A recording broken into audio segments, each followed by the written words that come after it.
Has your partner ever said something to you and you just immediately reacted against it? But later on, as you were thinking things through, you realized that what they said about you was actually kind of true. Maybe it was just their really harsh tone. Maybe what they said hit a little too close to home. Perhaps their comment was just encased in provocation, defensiveness, and resentment. What if I told you that those moments, the ones we brace ourselves against, could actually be the doorway to deeper connection, understanding, and personal growth? Well, welcome to Mars Venus Coaching. I am your gender intelligence coach, Clay Smith. And in today's episode, we are going to take a look at what it means to receive criticism well, how to approach it without shutting down, how to use it as a tool, not just for your own self-awareness, but for building emotional intimacy with the person you love the most. Drawing from Byron Katie's powerful process on inquiry, I'll share practical ways to respond without getting defensive, so you can stay connected, curious, and even grateful for when your partner challenges you. Now, let's take a second to distinguish between a reaction and a response. This distinction comes down to the level of mindfulness and control. You see, a reaction is automatic and instinctive, more driven on emotions like fear, anger, frustration. Tends to be defensive, impulsive, and a lack of control. Focused on protecting itself can oftentimes escalate conflict because it's not thought out. For example, when someone criticizes you, you might snap back and say, "I always do everything around here. You're just never satisfied." A response, on the other hand, is different. It's more thoughtful, more thought out, more considerate.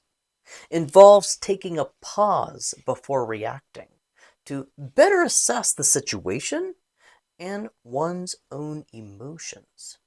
It's focused more on understanding the other person's perspective. It allows for more empathy, clarity, and calmness in conversation. Response results in more productive conversation and usually a healthier outcome. For example, when someone criticizes you, you would pause before responding. Perhaps you would say something like, "I hear you, and I can understand why that would frustrate you. I'll try and be more mindful next time." In essence, reactions are quick, emotional, and automatic, whereas responses are more deliberate, empathetic, and well thought out. Reactions will escalate conflict, but responses foster understanding and connection. I think it would be beneficial for all of us to be on the same page regarding what criticism does. It's not all that bad, really. Here are 5 main considerations to ponder. Criticism reveals how others experience us. Their perspective is something that we can't all see on our own. Like a mirror, it reflects those blind spots and gives us insight into how we come across, something that we can use for our own personal growth.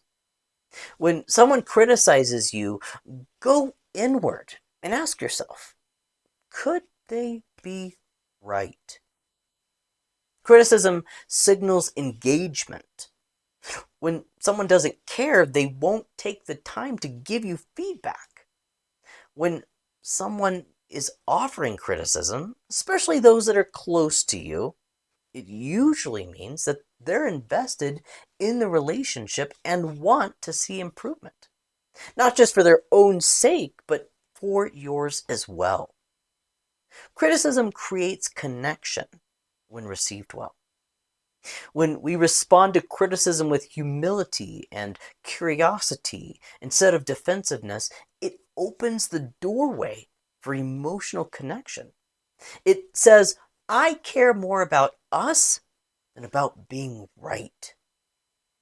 That's powerful. Remember, do you want to be right or do you want to be happily married? Criticism helps us grow. Growth rarely comes from praise alone. Criticism challenges us. It stretches our emotional intelligence, our communication patterns, our own personal development, if we allow it. Leo Gura emphasizes that a sign of emotional intelligence is the importance of humility and openness when it comes to receiving feedback or criticism.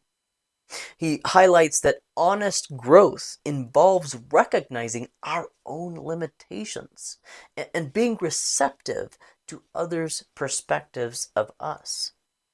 This aligns well with his broader teachings on self-development and awareness.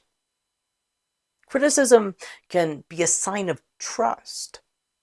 In healthy relationships, giving honest feedback can be risky.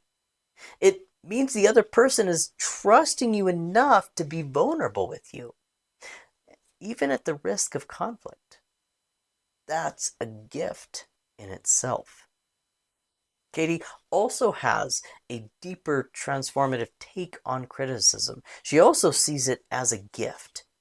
She teaches that criticism reveals your thoughts, not the other person's. Katie often says that all criticism is a projection. If someone criticizes you, it reveals more about their thinking than about you. And if you're hurt by that criticism, that hurt comes from believing their words, not the actual words themselves. That makes criticism a powerful teacher. In essence, it's an invitation to inquiry. Katie's process, called the work, invites us to question every stressful thought, including the ones that we are criticized. For example, someone calls you selfish.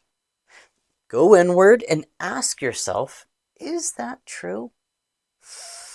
Am I selfish?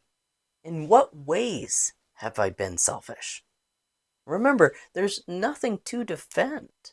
Katie teaches that when you know who you are, there's no need to defend yourself against criticism. In fact, defense is the first act of war. Go see my earlier episode on the first act of war to get a deeper understanding of how defensiveness will destroy connection in a relationship. As you give up this resistance to criticism and instead listen honestly and welcome it, you may discover something valuable or simply feel peace knowing that that person's criticism isn't true for you.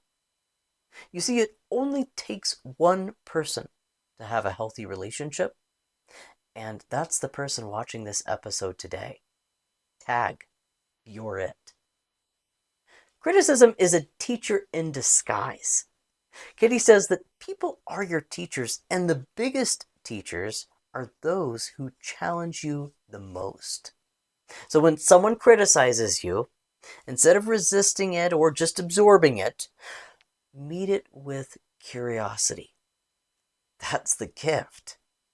But Clay, what if my partner thinks negatively about me? I mean, there's my business and then there's her business. But I mean, if we're married, doesn't that make it my business too? Katie offers a liberating perspective on what other people think about us.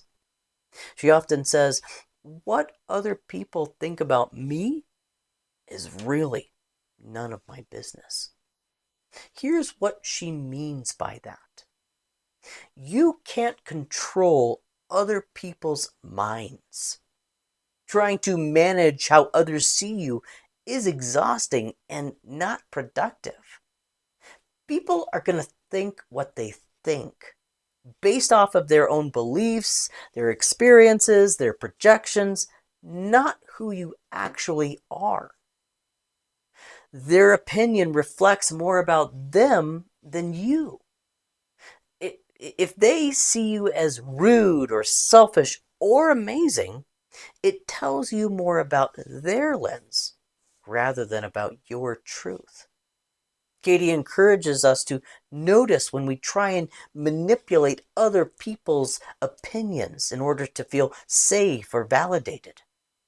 I want to encourage you to respect the sovereignty of others and stop imposing your agenda on what you want them to think about you. She says there's 3 kinds of business: my business, your business, and God's business. When you're in your partner's business, controlling what they should think about you and how they should view you, and they're in their own business, who's in your business? Nobody. Nobody's in your business. Lights are on, no one's home. She talks about how staying in your business, how you think, feel, and respond, is ultimately liberating.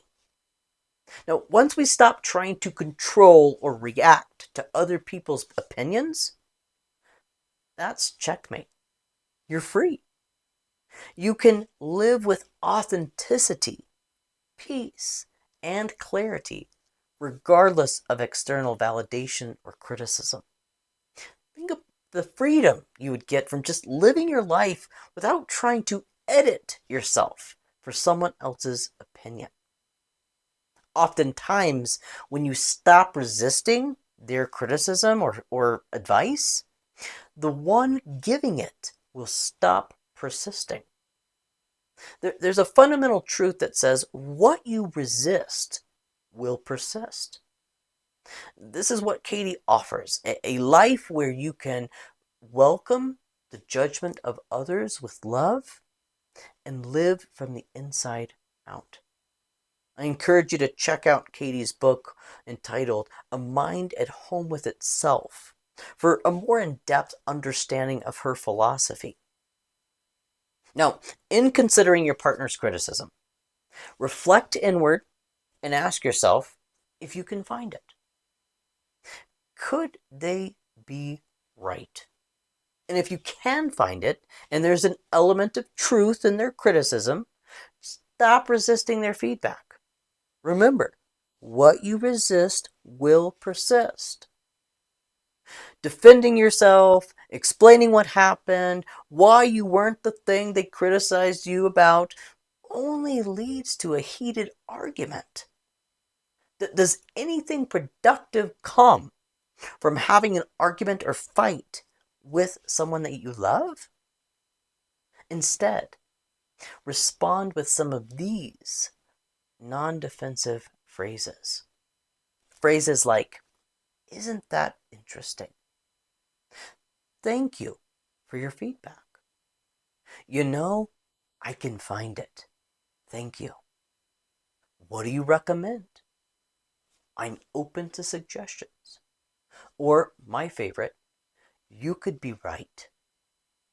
Responding in a non-defensive manner with openness and coming from a place of curiosity allows you to stay connected to the one that's defensively criticizing you. But if you can't find it, what do? Going back to their critical remarks your partner may have made about you, searching deep within to see if you can find it, sometimes we just can't. Although your partner is your mirror, occasionally their harsh remarks or judgments don't come from a place of truth. And if you sincerely can't find that element of truth in what they said, the best way to respond is again without defensiveness. Instead, respond with some of these non-defensive phrases. I can understand you would see it that way. I can see how that makes sense. That's not my experience. Or again, you could be right. We can disagree with their criticism without coming from a place of defensiveness and conflict. Just because they come at us with that provocation and judgment and blame, does that necessarily mean we've got to respond accordingly? When the kid throws sand at you in the sandbox on the playground, does that warrant you throwing that fistful of sand back? I hope not. Now, with everything we've discussed, you might be thinking, how do we implement these concepts? How do we put them into practice? Below is a 4-part framework that you can utilize to better understand and apply these principles. So I just want to provide you 10 common reactive examples. We're going to start with a pretty typical critical remark that maybe either you've said or someone in your life has told about you. We're going to walk through what a common reaction would sound like, what a connected response would be instead, along with implementing some of Katie's self-inquiry work, just to gain a deeper value from their critical remark. So let's get started. Criticism. You never clean up after yourself. A common reaction. Oh, please, I cleaned up the kitchen last night. A connected response. That's fair. Thanks for being honest. I can see how that would frustrate you. Self-inquiry would ask, is it true that I've been leaving messes lately?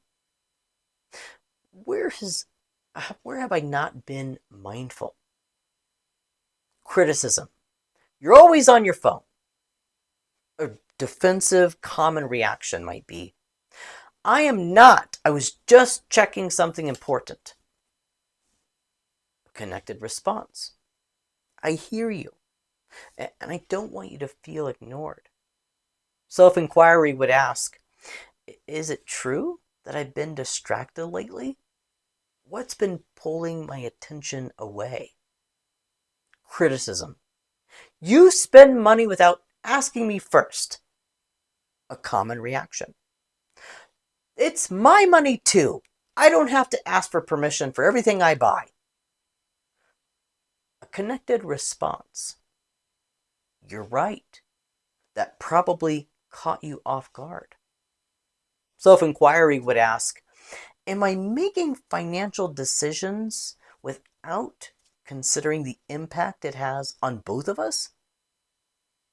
Criticism. You never listen to me. A common reaction. Yes, I do. You're just always repeating yourself. A connected response. I want to hear you. Can we start over? Self-inquiry would ask, where am I not fully present when my partner's speaking with me? Criticism. You interrupt me all the time. A common reaction. I was just trying to move the conversation along, okay? A connected response. That's fair. That's something I want to work on, listening a little bit better. Self-inquiry would ask, why do I feel the need to talk over my partner? Am I uncomfortable with the silence or it leading to conflict? Criticism. You don't make time for me. A common reaction. I'm busy, okay? You know how much is on my plate. A connected response. Thank you for telling me. I hear that you want more connection. I want that too. Let's create some space for that this week. Self-inquiry would ask, where has work, stress, or other distractions been taking away from that connection? Criticism. You don't help out around the house. A common reaction.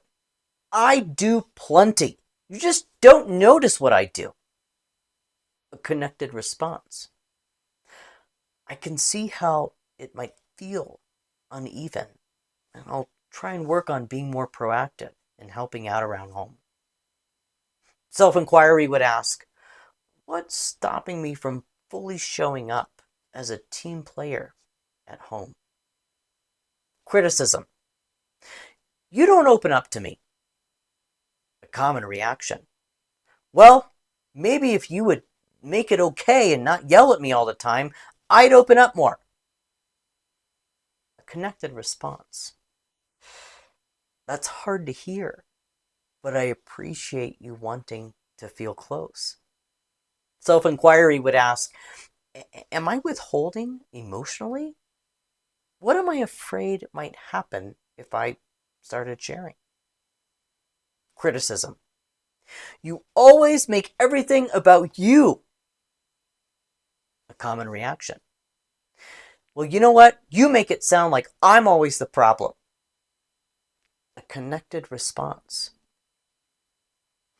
That may be true. I don't want you to feel overlooked. Sorry.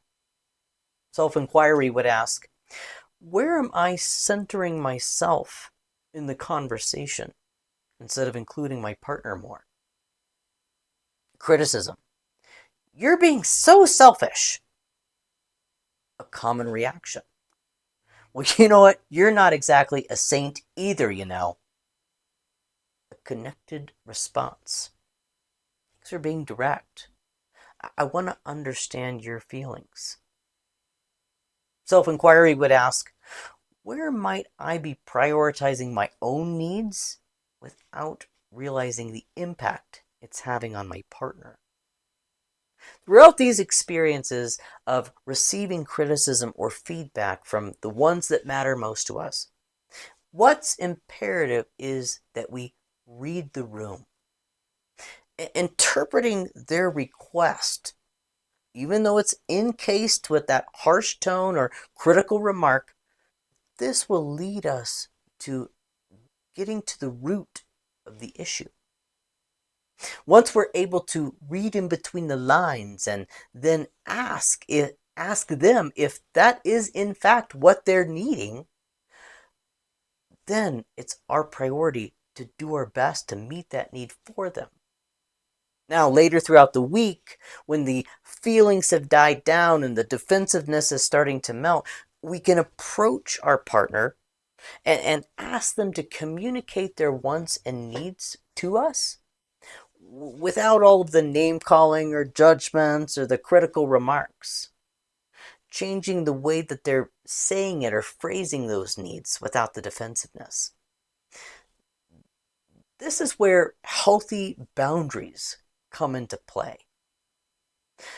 Ask them what they're trying to communicate and ask them to do so with respect towards you. Ask them to communicate cleanly, without the hinting and the passive-aggressive comments and the ambiguity. State your boundary while reassuring that this behavior change is something that you're committed to making as well. Go see my other episode that kind of delves deeper into communicating with respect, entitled In High Regards. Oftentimes when we're criticizing or receiving criticism from our partner, respect is the first ingredient that's left out of the recipe. So state your boundaries, that criticism is not productive, is not a productive way to communicate. Then utilize their criticism as an opportunity for you to grow. And if you're in a deep, meaningful relationship with a significant other, a family member, a friend, the truth is that criticism is inevitable. I hate to tell it to you. In fact, we need that feedback from others to show us areas in our life that we need to grow. Whether that criticism comes from a place of love or hate, this is a nugget of truth or gold in it that we can gain value from. I also want to inspire you to provide feedback to others out of a place of love. Growing past the judgment and the blame and the name calling and the defensiveness, coming from a place of connection. You see, people are reciprocal. And when your partner starts to notice that you're making your request known out of a place of connection, most likely they will do the same over time. And if they are utilizing outdated tactics of communicating without respect or kindness, you have the opportunity to model your way of communicating by stating your boundaries in a loving and connected manner. Now, I highly recommend you apply this insight, this tool, in your relationship. If you'd like to book a complimentary clarity session with me, just to gain deeper understanding of how to apply this insight, feel free to click the link in the description box below, set a time that works best for you. Oftentimes when our partner criticizes us, it kind of blindsides us. We're not really sure how to respond in the moment or how to move past that conflict to recovery. Having some clarity through a call might give value to how you can best do that. Also, if you receive value from our conversation today, please click that like button. I encourage you to subscribe to my channel. On a monthly basis, I send out new relationship tools to help couples enhance their connection and grow their relationship. And hey, if you've been implementing this tool in your relationship, I would love to hear about your experience in the comment section below. Let's stay connected by utilizing this gift of criticism. The next time you find yourself being criticized, we can all take that criticism and receive or extract the value from that, even if that criticism is wrapped in resentment. And receiving it from a place of love, openness, and curiosity is the secret to a happy, healthy relationship.